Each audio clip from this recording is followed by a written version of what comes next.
इस daily news analysis इस session में हम कुछ इम्पॉर्टेंट टॉपिक डिस्कस करने वाले हैं जो हमारे prelims, UPSC prelims and mains में काफ़ी हेल्पफुल रहेगा।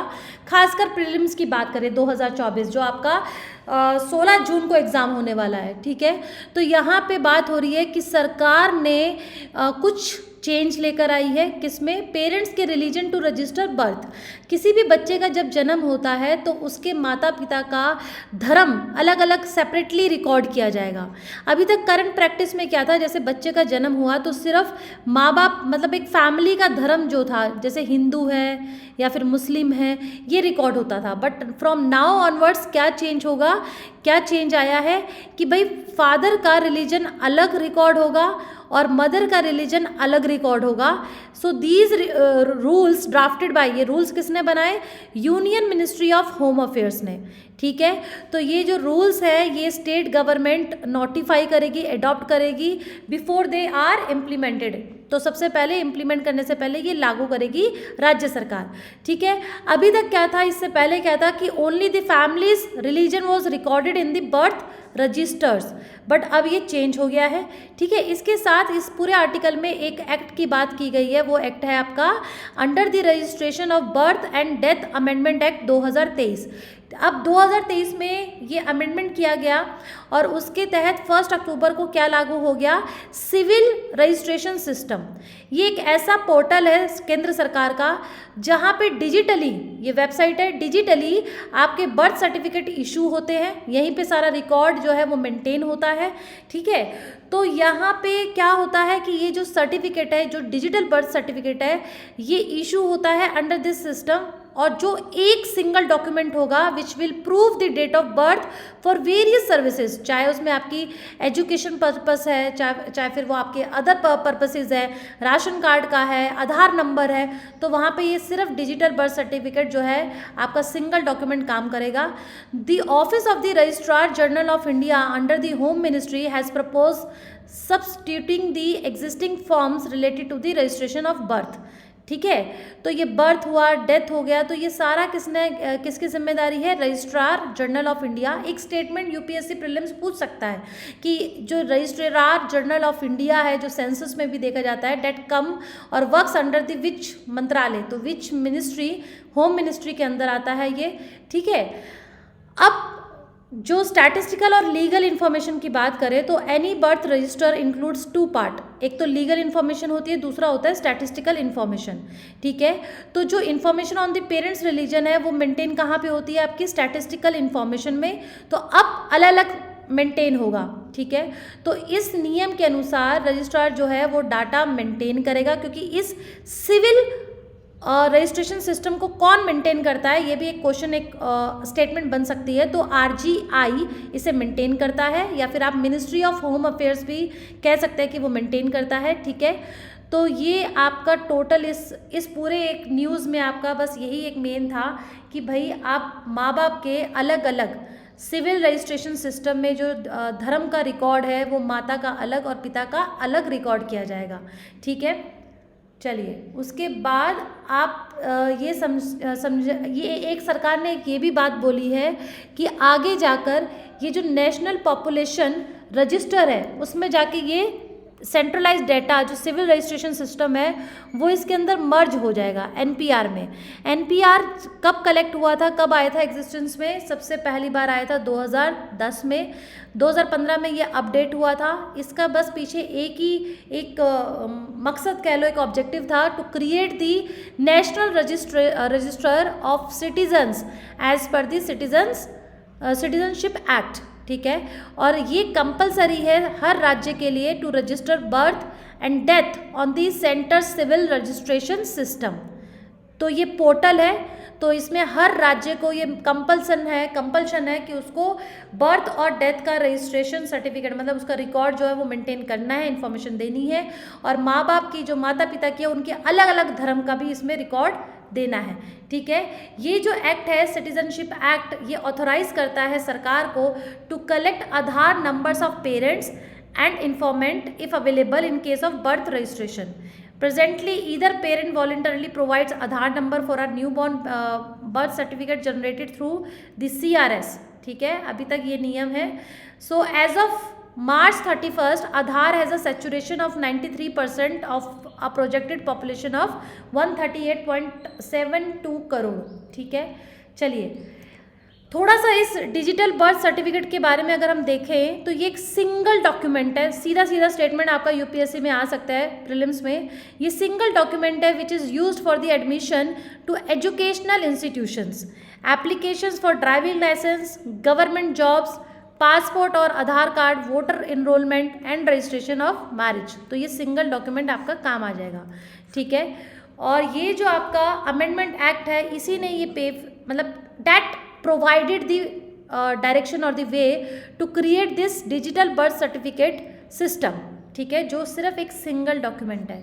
आई होप आपको समझ में आया होगा, ठीक है। नेक्स्ट आर्टिकल की तरफ चलते हैं। अच्छा, आर्टिकल चलने से पहले ये पूछ सकता है कि जो रजिस्ट्रार जनरल ऑफ इंडिया है, आरजीआई है, ये किसके अंदर है? जैसे मैंने आपको वहाँ पे भी बताया, मिनिस्ट्री ऑफ होम अफेयर्स में है। It was founded in the year of 1961 and the main role of this RGI is arrangement, conduction and analyzing the result of the demographic surveys of India including census, जो जनगणना होती है, जनसंख्या गणना, और linguistic survey of India, ये दोनों का डेमोग्राफिक सर्वे करता है, एनालाइज करता है, अरेंज करता है, कंडक्ट करता है आरजीआई, ठीक है। तो ये भी एक इम्पॉर्टेंट फैक्ट है। चलिए नेक्स्ट एक आर्टिकल है। ये आर्टिकल बहुत ज़्यादा मच इम्पॉर्टेंट नहीं था, बट इसके अंदर ना एक पॉइंट आया, वो था नेशनल एसेंशियल, जो आपकी ड्रग्स एसेंशियल लिस्ट है, तो उसका ना यूपीएससी ने एक बार पूछा था, तो मुझे लगा ये इम्पॉर्टेंट है। अभी क्या हुआ है कि अभी सरकार ने एक डिसीजन लिया है कि 1 अप्रैल से कुछ मेडिसिन्स हैं, ड्रग्स हैं, जो मेडिसिन्स हैं उनके दाम बढ़ने वाले हैं, और वो कहा बहुत ही मिनिमल है।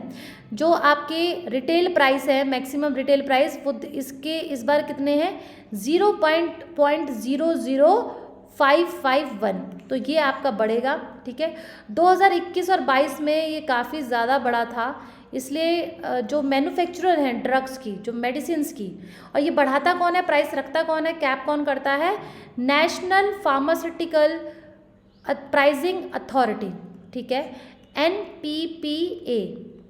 तो ये जो नेशनल फार्मास्यूटिकल प्राइसिंग अथॉरिटी है, ये आपका प्राइस डिसाइड करती है, प्राइस में चेंज करती है। ये 1 अप्रैल से लागू हो जाएगा। जितने मेडिसिन वगैरह हैं उनके दाम बढ़ जाएंगे। अब क्या हुआ था कि 2023 में अगर मैं बात करूं तो 2023 में 12% बढ़ा था, इंक्रीज़ हुआ था। 2022 में 10% से प्राइस कैप, जो प्राइस है वो बढ़े थे। अब इसके अंदर इम्पॉर्टेंट फैक्ट जो क्या निकल के आ रहा है कि भाई ड्रग्स कंपनीज जो है, मैन्युफैक्चरिंग है, लास्ट ईयर भी ऐसा हुआ था कि they stopped to manufacture such drugs जिनके प्राइस इतने % बढ़ गए, क्योंकि कस्टमर लेंगे ही नहीं, कस्टमर जाएंगे उन सब्सटीट्यूट्स पे जो उन्हें सस्ते मिलेंगे। और यही कारण है कि we are having somewhere dependency on China जो है, हाँ, इसीलिए वो आगे बढ़ जाता है, हमारा डिपेंडेंस बढ़ जाता है, क्योंकि वहाँ पे ड्रग्स थोड़े से सस्ते मिल जाते हैं। इसीलिए इंडिया का इंपोर्ट डिपेंडेंस ऑन चाइना है फार्मास्यूटिकल में, ठीक है। और मैं आपको बताऊं कि हमारे भारत से ना बहुत सारी कंट्रीज़ हैं जो इंपोर्ट करती है मेडिसिन, जिसमें USA है, ब्राज़ील है, बांग्लादेश है, टर्की है, चाइना भी है, ठीक है। अगर हमारे प्राइस ऐसे ही बढ़ते रहेंगे तो जो इंटरनेशनल मार्केट है वहाँ पे हमारे जो ड्रग्स है उसकी बिक्री होगी नहीं। तो यहाँ पे जो एसेंशियल ड्रग्स हैं बेसिकली वो आपके कितने हैं, वो आपके हैं 900 समथिंग है, ठीक है। तो ये जो आपकी एक लिस्ट आती है नेशनल एसेंशियल लिस्ट, ठीक है, उसको थोड़ा सा ध्यान में रखना है। और जब प्राइस्ड, ये national list of essential medicines, ठीक है, इसी के ऊपर मैंने 2 लाइनें यहाँ लिखी है कि जो national list of essential medicines है, ये लिस्ट हर बार कौन निकालता है? Ministry of health and family welfare. ये इसके अंदर जितनी भी मेडिसिन्स होती है that are sold below the price ceiling fixed by national pharmaceutical pricing authority. और भारत की अगर हम बात करें तो it was framed on the lines of the essential medicine list released by the world health organisation. ये इंपॉर्टेंट फैक्ट है, दोनों ही इंपॉर्टेंट, तीनों इंपॉर्टेंट है। लेकिन यहाँ पे ये जो आपका national list of essential medicines है, ये थोड़ा सा आपको ध्यान में रखना है, इसके बारे में थोड़ा सा और पढ़ेंगे, ठीक है। चलिए, इस आर्टिकल में बस इतना ही था कि भाई प्राइस बढ़ाए गए हैं जिससे काफ़ी कंपनीज खुश नहीं हैं, दुखी हैं। ठीक है, तो ये national drugs list of essential medicine के बारे में 3 ही इंपॉर्टेंट फैक्ट थे जो मुझे लगा कि आपको बताना चाहिए। चलिए, एक ना साइंस का आज की न्यूज़ में, हिंदू न्यूज़ में एक साइंस का पेज है, अलग से ही पेज है, उसके अंदर ये फार्मास्यूटिकल वाला आर्टिकल भी था और एक आर्टिकल और है, तो उसका स्क्रीनशॉट पूरा नहीं लिया। इसके अंदर बस इतनी ही बात है कि जो हमारे एंटीबायोटिक्स हैं, ठीक है, वो उस पर रोक लगाया जा रहा है क्योंकि world is on the brink of a crisis where powerful drugs have become ineffective because pathogens have developed resistance.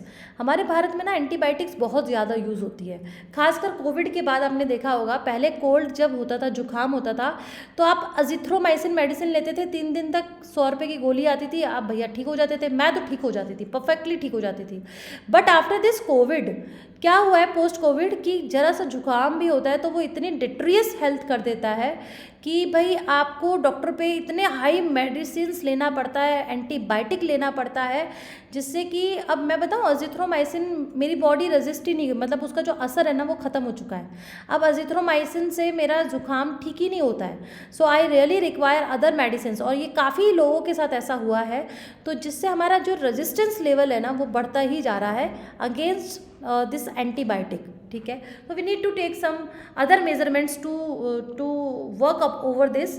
अब इसके अंदर ना एक लाइन थी इस आर्टिकल में कि भाई जो भारत है ना, अगर मैं ब्रिक्स की बात करूँ तो among BRICS nation Brazil, Russia, India, China और आपका ये जो अफ्रीका है, इसके अंदर भारत का सबसे ज़्यादा ये जो एंटीबायोटिक्स है वो यूज़ करता है। ये इंपॉर्टेंट एक फैक्ट लगा जो मुझे लगा प्रीलिम्स में पूछा जा सकता है, ब्रिक्स की बात हुई है। ठीक है, चलिए, अब एक आर्टिकल आया एडिटोरियल पेज में, अगर आप जाते हैं, revisit these sections of the भारतीय न्याय संहिता।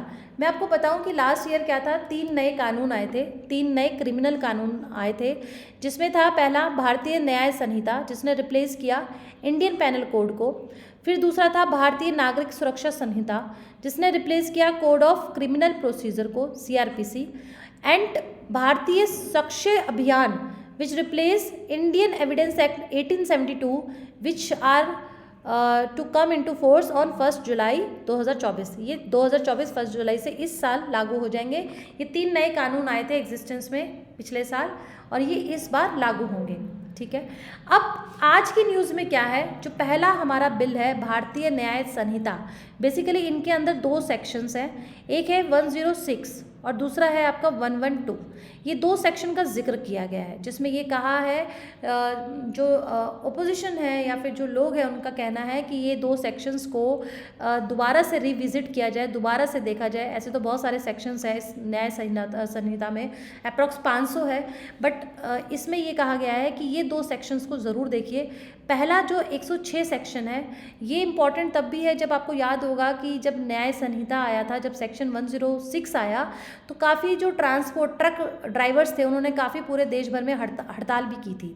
ये क्या कहता है, ये कह रहा है कि भाई जो इंसान मौके के उस पर, जैसे एक्सीडेंट हुआ, ठीक है, एक्सीडेंट की बात हो रही है, अगर एक्सीडेंट पर कोई भी आदमी, कोई ट्रक ड्राइवर है, मान लो कोई वाहन वाला ड्राइवर है, कोई भी ड्राइवर है, वो बिना किसी इन्फॉर्म किए, किसी मजिस्ट्रेट को, बिना किसी जो पास में लोकल मजिस्ट्रेशन है उसको, मजिस्ट्रेट को बिना इन्फॉर्म किए अगर वो वहाँ से भाग जाता है, ठीक है, without reporting to the police, या तो पुलिस या मजिस्ट्रेट, और वो भाग जाता है, तो भाई उस पर ये चार्जेस लगेंगे सेक्शन 106, जिसके अंदर पनिशमेंट उसको 10 साल की हो जाएगी। अभी तक क्या था, 5 साल की सज़ा, बट अब क्या होगा, अगर वो मौके से भाग गया तो उसको 10 ईयर्स का इम्प्रिजनमेंट होगा।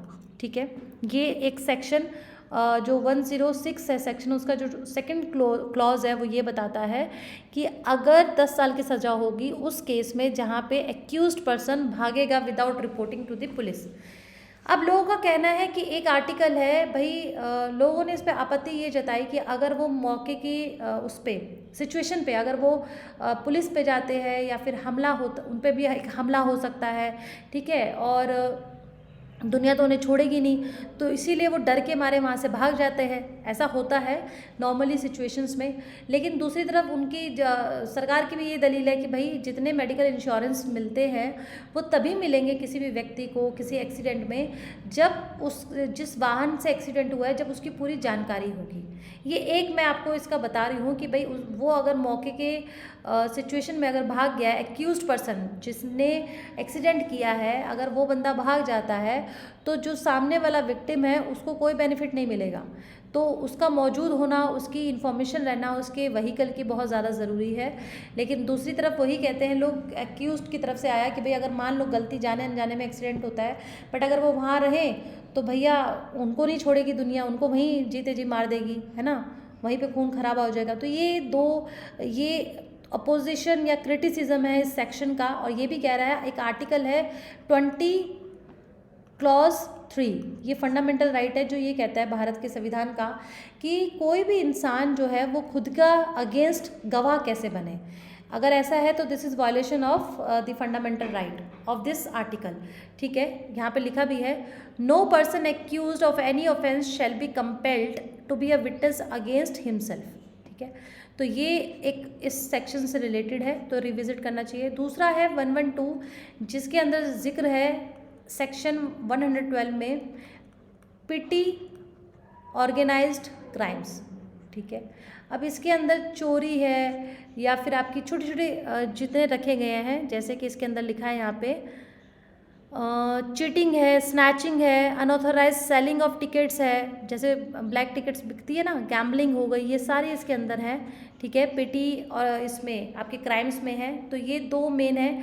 अब इसमें भी ना कुछ इशू आया था, वो इशू था यहाँ पे इसके अंदर भी सज़ा रखी गई है। आपकी सज़ा जो है, आपकी पनिशमेंट जो है वो 10 साल 10 ईयर्स। ठीक है, अगर थेफ्ट होता है, preparation made for causing death, ठीक है, आफ्टर प्रिपरेशन, किसी को मार कर अगर आप चोरी करते हैं, हर्ट और restraint in order to commit theft, तो उसको 10 साल की सज़ा होगी। Similarly cheating provides for imprisonment for 3 years to 7 years. ठीक है, चीटिंग में, धोखे में ये 3 से आपको 7 साल की सज़ा 3 से बढ़कर 7 साल की हो गई है। ठीक है, ये आपकी ना, इसीलिए ये range of any other similar criminal act is unspecified. अब इसमें ये क्रिटिसिज्म हो रहा है कि इसके अंदर बहुत सारे ऐसे क्लॉजेज हैं जो क्लियर ही नहीं है, ओपन एंडेड है। ठीक है, तो यहाँ पे एक बात हुई है आईटी एक्ट की। It is important to mention that section 66 of a of the information technology act 2000 was struck down by the Supreme Court in Shreya Singhal का केस था, as it found the expression grossly offensive used in the section to be open ended and undefined and vague। तो ये जो पेटी crimes है इसको और भी ज़्यादा आपको डिफाइन करने की ज़रूरत है। ये ओपन एंडेड है, थोड़ा वेग है, तो आप उसमें सज़ा कैसे क्लैरिटी रखेंगे, बहुत ओवरलैप होगा। तो बस इसके अंदर आपको इतना ही जानना था, इससे ज़्यादा आपको जानने की ज़रूरत नहीं है। हाँ, आप ये कर सकते हैं कि आप इनके बारे में थोड़ा सा आप डिटेल में जाकर पता कर सकते हैं कि क्या क्या चीज़ें हैं। ठीक है, तो ये तीनों बिल के बारे में पढ़ सकते हैं, तो शायद वहाँ से क्वेश्चन आपका प्रीलिम्स में कुछ ना कुछ फंस जाए। ठीक है, अब एक आर्टिकल और है, वो है आपका कंपनी डोनेशन। हम सब जानते हैं चीफ जस्टिस ऑफ इंडिया भैया पीछे पड़ गए थे स्टेट बैंक ऑफ इंडिया के, किसके, इलेक्टोरल बॉन्ड। इलेक्शन का टाइम है, तो इलेक्टोरल बॉन्ड क्या होता है, बेसिकली ये स्कीम आई आपकी, ये स्कीम के तहत ये था कि अगर मान लो कोई कंपनी है, ट्रांसपेरेंसी लानी थी बेसिकली। देखो, जितने भी इलेक्शंस में कैंपेन होता है उसमें चाहिए होता है फंड। ठीक है, तो भाई काला धन तो यूज़ नहीं करना है पॉलिटिकल पार्टीज़ को, तो ये फंड सही तरीके से ट्रांसपेरेंसी होनी चाहिए कि फंड कहाँ से आया है। तो एक सिस्टम आया, बीजेपी सरकार लेकर आती है इलेक्टोरल बॉन्ड को, कि अगर किसी कंपनी को किसी पर्टिकुलर पॉलिटिकल पार्टी को डोनेट करना है, मान लीजिए बीजेपी है, कांग्रेस है, आम आदमी पार्टी है, आप है, तो क्या होगा, जो डोनर है वो सबसे पहले जाएगा एसबीआई में। मान लो एक कंपनी है, कंपनी ए, ठीक है, उसको बीजेपी को डोनेट करना है 50 करोड़, तो वो 50 करोड़ रुपये लेकर जाएगी एसबीआई के पास। एसबीआई इशू करेगा erectile bond of this 50 crore, 50 crore का इलेक्ट्रल बॉन्ड मिलेगा, एक पेपर मिल जाएगा। पैसे किसके पास आए, एसबीआई के पास आए। ये बॉन्ड जो है वो कंपनी किसको दे देगी, अपनी पसंद की पॉलिटिकल पार्टी, जैसे बीजेपी को दे दिया 50 करोड़। ठीक है, फिर बीजेपी इस 50 करोड़ का जो सर्टिफिकेट है उसको लेके जाएगी, अप्रोच करेगी एसबीआई को और एसबीआई तब उसे 50 करोड़ देगी, ठीक है। बस इसके पीछे एक मंशा यही थी, फेयर सिस्टम लेकर आने का। लेकिन डोनर के नाम जो था, कंपनी का नाम वगैरह उसका रिवील नहीं था। तो सीजीआई ने ये कहा, ये 15 फ़रवरी तक लगभग ये इस पे सीजीआई जो हमारे चीफ जस्टिस ऑफ इंडिया है उन्होंने कहा एसबीआई को डायरेक्शंस दी, नहीं भाई जितने डोनर्स थे पिछले सालों में उसका ब्यौरा दे, उसका इन्फॉर्मेशन दे, किस कंपनी ने किसको कितना पॉलिटिकल पार्टी को पैसा दिया है। तो यहाँ पे एक गेमिंग कंपनी भी थी जो निकल के आई, बेंगलोर बेस्ड थी। सबसे ज़्यादा जो लगभग 6000 करोड़ का इलेक्टोरल बॉन्ड इशू हुआ था वो बीजेपी पार्टी को इशू हुआ, ठीक है। तो यहाँ पे मैं आपको इम्पॉर्टेंट क्या न्यूज़ में क्या है कि भाई एक फाइनेंस एक्ट में पहले एक क्लॉज था जिसे डिलीट कर दिया था सरकार ने 2017 में। वो क्या था क्लॉज कि हर कंपनी में एक कैप रखा गया था 7.5, जो कंपनी का नेट प्रॉफिट होता है, कंपनी का सारे खर्चे निकलने के बाद जितनी भी इनकम है उस इनकम का 7.5% ही वो डोनेट कर सकते हैं, इससे ज़्यादा नहीं। लेकिन क्या था कि इसको इग्नोर करते हुए इस कैप को ही डिलीट कर दिया गया। यहाँ पे देखो, यहाँ मेंशन भी है कि यहाँ पे डिलीट हो गया, जिसकी बाद ये बढ़कर कई कंपनीज़ ने अनलिमिटेड डोनेट किया है पॉलिटिकल पार्टीज़ को। क्यों किया है उसका रीज़न इनडायरेक्टली तो वी ऑल नो, ठीक है। अब यहाँ पे आपका 28 कंपनीज़ है जिसने एग्रीगेट डोनेशन दी है of ₹767 crore in financial year 2022-23 से लेकर इलेक्टोरल बॉन्ड में, जिसमें आपका 57.8% was the above the this cap. जो लिमिटेशन रखी गई थी उसमें 7.5% से ज़्यादा दिया है, ठीक है। तो ये आर्टिकल था कि भाई 5 फर्म्स 2023-24 में और 8 फर्म्स 2022-23 में जिसने पॉलिटिकल कंट्रीब्यूशन दिया है through bonds beyond the original 7.5 cap had negative और ज़ीरो नेट प्रॉफिट। नेगेटिव और ज़ीरो प्रॉफिट होने के बाद भी इतना आपको उसका 7.5% से ज़्यादा आपको दिया, तो क्यों दिया, ठीक है। यहाँ पे देखो finance act 2017 and deleted this provision on this 7.5 cap that was in the original section of this company act 2013। Company act 2013 में ये क्लॉज था जो डिलीट कर दिया गया। 7.5 कैप वॉज कैलकुलेटेड, पूछ सकता है ये कैसे कैलकुलेट होता है, on the companies average net profit during 3 immediately preceding financial years, ठीक है। तो कुछ कंपनीज थी जिनका प्रॉफिट नहीं हुआ था, उन्होंने भी ये लोन कह रही है डोनेशन दिया पॉलिटिकल पार्टीज़ को। तो ये it is a concern, matter of concern, ठीक है। तो यहाँ पे 55 जो कंपनीज है उसका पूरा इन्फॉर्मेशन है, ठीक है। तो किस कंपनी ने किसको कितना दिया है, ये फाइनेंशियल ईयर 2023 है, ये आपका 2024 का डाटा है, ठीक है। चलिए, तो इसके साथ आज का हिंदू एनालिसिस हम यही ख़त्म करते हैं। Please like, share and subscribe my channel. Prelims में कम टाइम बचा है, कोशिश करूँगी जितनी इंपॉर्टेंट चीज़ें हैं आपके प्रीलिम्स फोकस्ड वो मैं लेकर आऊँ। Thank you.